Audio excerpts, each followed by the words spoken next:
Welcome to the A to Z Jobs podcast, where we explore career journeys, industry insights, and the lessons learned along the way. Today we're joined by Daniel, who transitioned from a long career in hospitality to social work and now works as a project officer.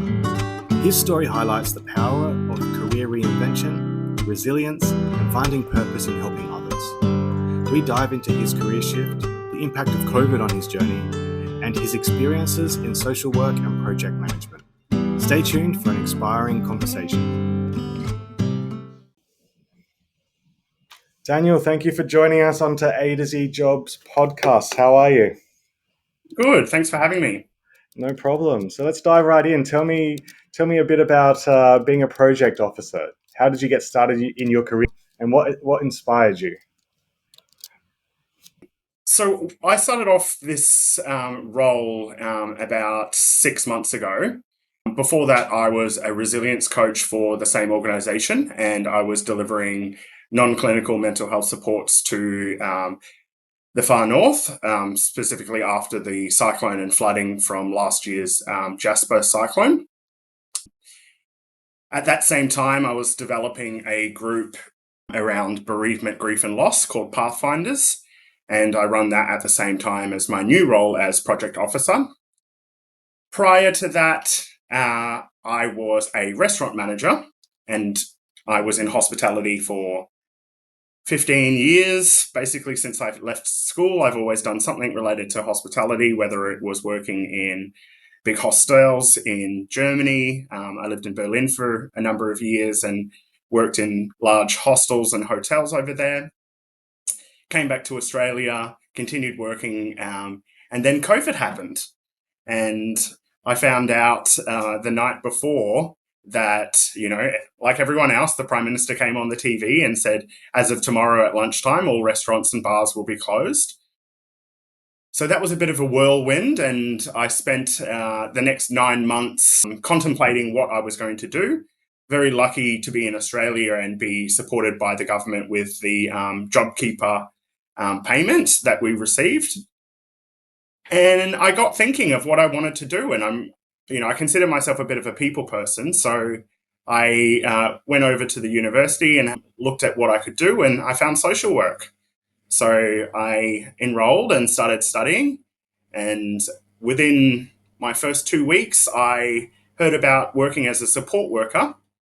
So while I was studying, I was working in residential out-of-home care with children. So that's kids that have been taken for multiple different reasons, but taken out of the family home and put into care. Fantastic. Look, COVID, like so many people I talk to, COVID has been the turning point. It was the turning point in people's careers. For me, it was the turning point in moving to Hong Kong. So I think a lot of people took that time to reassess what matters to them and what is important in life. That's fantastic. So social work. Talk to me about that study. What was the degree like? How long was the degree? It's a 4-year degree, and actually I'm still studying, so I'm a student still. I will finish at the end of this year. So I made the decision, due to some family stuff that was going on, to cut my study from full-time to part-time. So I went to part-time and I went and started working. So instead of a 4-year degree, it's become a 5-year degree. But I'm actually really grateful for the opportunity because I'll be graduating at the end of this year with a year and a half of experience in the field. So very, very, very grateful for it. Social work is quite broad. In Far North Queensland, we do focus on areas around Aboriginal and Torres Strait Islander understandings, because we have a large population of Aboriginal and Torres Strait Islanders here, as well as other people, culturally and linguistically diverse people living in the region. It's such an exciting field because you're doing something that is good for the community rather than, hospitality. Even though it was a great career and I loved it, it does get quite monotonous, and, you're not really doing anything for the betterment of the community or humanity. So it's good to do work where I go home at the end of the day and I know that I've done something good for someone. Hospitality, though, is it's one of those industries that I think everyone should be forced to do at least 6 months in hospitality, because you get to see all different types of people. You get to learn how it's the people skills, the transferable skills that you're going to keep with you in any career you have. That ability to talk to people, to calm down tense situations. They're skill sets that everyone should develop at an early age, and hospitality is the best way to do that. So, talking then about your project officer role, so how is that different to how does that differ to the work you were doing in sort of the more social work role? Are you still hands on doing social work, or it's more policy based work now? So when I got my promotion, because I'd already developed my bereavement, grief and loss group, I said to my boss that if I do this new role, I want to be able to continue doing Pathfinders, because it's a really niche gap in the community where we don't really have anything online. Sorry, face to face. There's online resources, and around specific types of grief and loss, like mothers who've lost a baby to stillborn, or things like that, or parents that have lost a child to suicide. There are some online resources, but nothing broad about grief and loss face to face in Cairns. So I decided that I wanted to do that. So I run a group every week, and I also do one on one coaching with people. But the project officer role is different.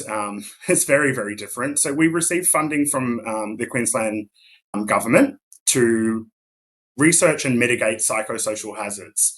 So, burnout, fatigue, workplace violence, organizational change, job demands, all of these things. So, we know in Queensland in the next 3 or 4 years, we're going to receive over 100,000 new employees to the field across the state in health and well-being. And burnout and staff retention is a huge thing. So the government is basically asking organisations and people like myself to research psychosocial hazards and then create resources to mitigate them. So that's what I'm doing now. So I use a lot of AI in my work, creating video resources as well as practical resources that organisations can use to be proactive in their measures against mental health, workplace related injuries. Wow, that's a massive investment. That's exciting. It sounds like there's a lot of interesting things coming your way then.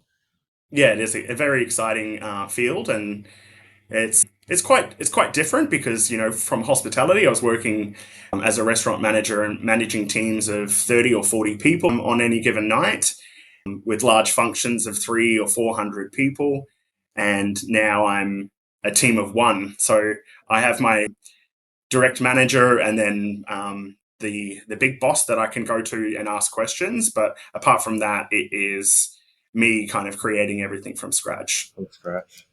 Yeah, it can be tough, but the sense of achievement though must be huge. So what about It's quite rewarding and profound to create something from scratch from your own intellectual property and then see the benefits of it. see it get out there? That's great. And what about the best? What's the best number one best thing about your job? The number one best thing about my job is helping people over a period of time and seeing their resilience and their mental health improve, and for them just to clearly and come back to me and say, Daniel, you've helped me a lot. Yeah. So that's to be able to like look someone in the eyes and I can see that they're doing better when they first started seeing me. That is the most profound and rewarding thing for my job. Yeah, yeah. There's nothing can replace that.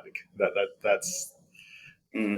that's something. Also, on the other side, doing the project officer stuff, I'm working a lot with AI and creating video resources. In the last 6 months, I've taught myself like 4 or 5 different programs, the Adobe Suite. I'm generating AI videos and creating resources that are innovative.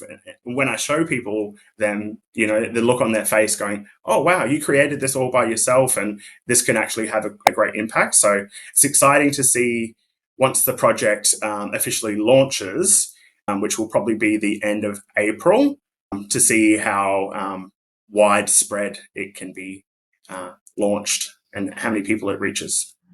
That's fantastic. So what's the most challenging? So you've mentioned working on your own. I imagine that's quite a big challenge. Has there been anything else that you haven't enjoyed in the career, or anyone should be aware of if they're coming into either social work or sort of project work with the government? I think for me, one of the most challenging or frustrating things is to understand that not everyone works at the same pace. So when you work for an organization, you have to understand that there are, you know, middle management, upper management, and then depending on what organization you work for, there are board members, or there could be a council that, or people, a committee that is deciding certain things, and you have to sometimes wait around for a decision to be made before you can move on with certain aspects of the project. That can be quite frustrating. Yeah, that's probably the main kind of source of stress is having to like wait and wait for an organization to decide what they want to do. Also, collaborating with other organizations. So, a big part of this project as well is meeting with other external organizations and collaborating to create resources around psychosocial hazards. And it can be quite difficult because everyone has their own workloads and they've got their own priorities and things like that. So, engaging and collaborating with external organizations can be quite difficult. Yeah. So with your career path, then you've gone in, you've done a university degree. You've obviously gone with the focus of wanting to sort of develop a career towards where you are in the government and doing some policy work as well as developing your own resources. If someone was interested in doing social work more purely for the hands-on, I want to help disability support work, or if I want to do like you did with the out-of-home care work, is there a quicker path to that social work? Then I suppose after that, then for the project officer work, was there a quicker path for you, or did you have to go through that university path to get where you are? Mm. I don't know if there was a quicker path. I think that, Rome was not built in a day. And social work is a very, very broad field. There are roles where you're really hands on and you're working with clients face to face.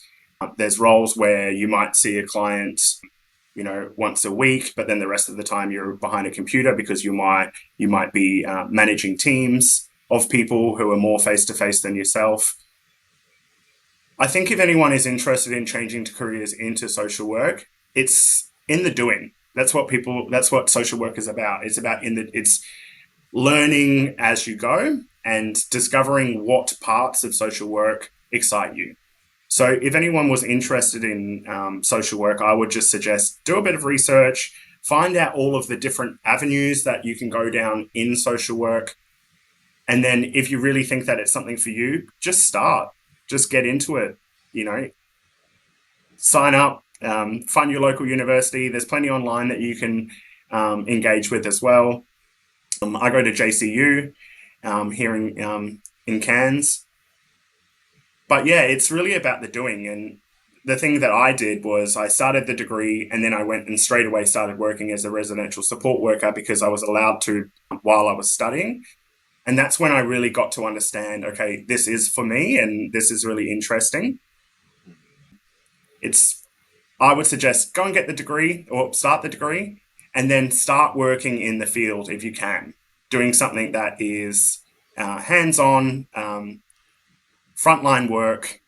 And then you can understand, okay, if I can do this, because it can be very, very challenging support work with children or with persons with disabilities.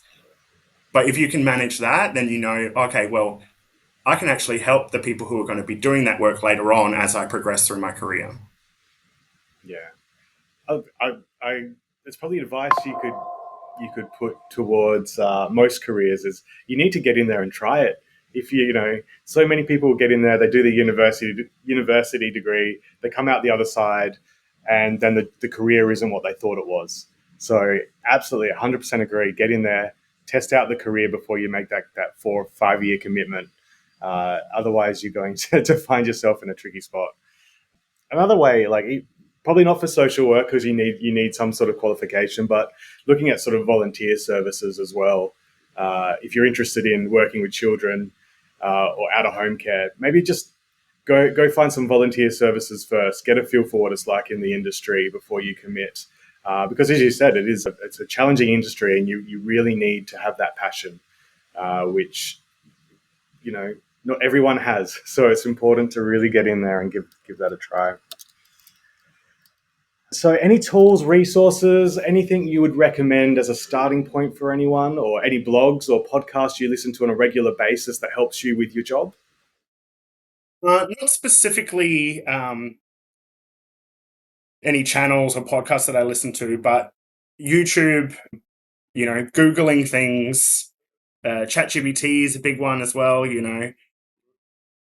using those resources to benefit your own knowledge base is really important. So if there's anything that I don't know or I'm interested in, I'm just quickly Googling it. I'm looking on YouTube if there's any resources that I can have a bit of a better foundational kind of knowledge base. And then from there, then I would go further into it and start reading scholarly articles and things like that, or talking to colleagues or people that who are in the field. Lived experience is super, super important in social work and professional supervision. So being able to go to someone who is maybe a graduated social worker or someone who's done the work, and just picking their brain about how did they feel about the work, or what were the challenges in the work. I think really the important thing about social work in general, but also most careers as well, is educating yourself on the pros and the cons, and not walking into it kind of unaware how emotionally laborious it can be, because then you're going to send yourself into burnout. That's a good point. And so you mentioned about talking to people. So in that sense, it's almost like a mentor could develop into sort of a mentor relationship. Did you have a mentor at all? Did you have any sort of guidance on your journey? Lots of different people. Yeah. My partner is a social worker. When I started working as a support worker as well in residential care, the kids that I were working with went to therapy. So then I got to know that organization as well, which kind of excited me as well, because that's another area of social work that you can get into as well. You can become a social worker in mental health field. You can become a counsellor and do really important work in that field as well. I think that social capital, so social capital is this idea around using the people in your life and in your sphere. Could be friends, could be family, it could be acquaintances. It could also be people online or on message boards like Reddit, There's no stupid questions, I think, as well. Don't be afraid to ask certain things. How do you switch off? How do you maintain a good work-life balance? Because when you're doing emotionally laborious work, it's really important to be able to go, okay, that's me at work and that's what I deal with. And then when I go home, I'm there for, my partner, my kids, my dogs, and being able to switch off is super important. Yeah, oh, absolutely. And burnout. It's fantastic that the Queensland government are putting so many resources into it. It's an area that there hasn't been much education, and it's an area that does impact people quite significantly, particularly in the health industry. And you just look at what these amazing nurses and healthcare professionals did during COVID as well. Like the burnout, we must have learnt a lot from that period, and it's great to see some resources going in to prevent it. What about yourself? Do you have a quote or a mantra? What do you have anything that keeps you going in your tough times? Is there something you remind yourself, or any top quotes you have? Got lots of different quotes that I kind of draw on. Don't sweat the small stuff. There's so much going on. It's when you're working in the mental health wellbeing space as a social worker or anyone in the field, we come across people who may be going through the toughest parts of their life, dealing with, loss of life, and with the flooding as well, like losing all of their family home, job losses, marriage breakdowns, all of those kinds of things. That keeps me going as well, because life can be tough, but when you're dealing with people who are marginalized in society and struggling, that really puts things into perspective. Yeah, it must be hard. Sort of the reminder of the the wording in that email isn't so important anymore after you see someone losing their house. You can really put into perspective your daily life compared to others. Don't sweat the small I think stuff. if you're struggling as well, it's important to understand that it gets better. There are always going to be challenges in life, and there's going to always be ups and downs, um, but not forever. So reminding yourself that it might be a really crappy week where you're really stressed out at work and things like that, but you've got Friday. You can recharge your batteries on the weekend. Make sure that you do that. Don't look at work emails. Go and do something good for yourself, and start fresh on Monday. Yeah, fantastic. Thank you for your time. It's been great getting to know you. It's been great hearing your journey. So thank you very much for jumping on the podcast with us. Thanks so much for having me, Nate. Thanks. If you'd like more information about this podcast or our other guests, please check out coachingbynate.com for more resources and learn how coaching and mentoring can help develop your career.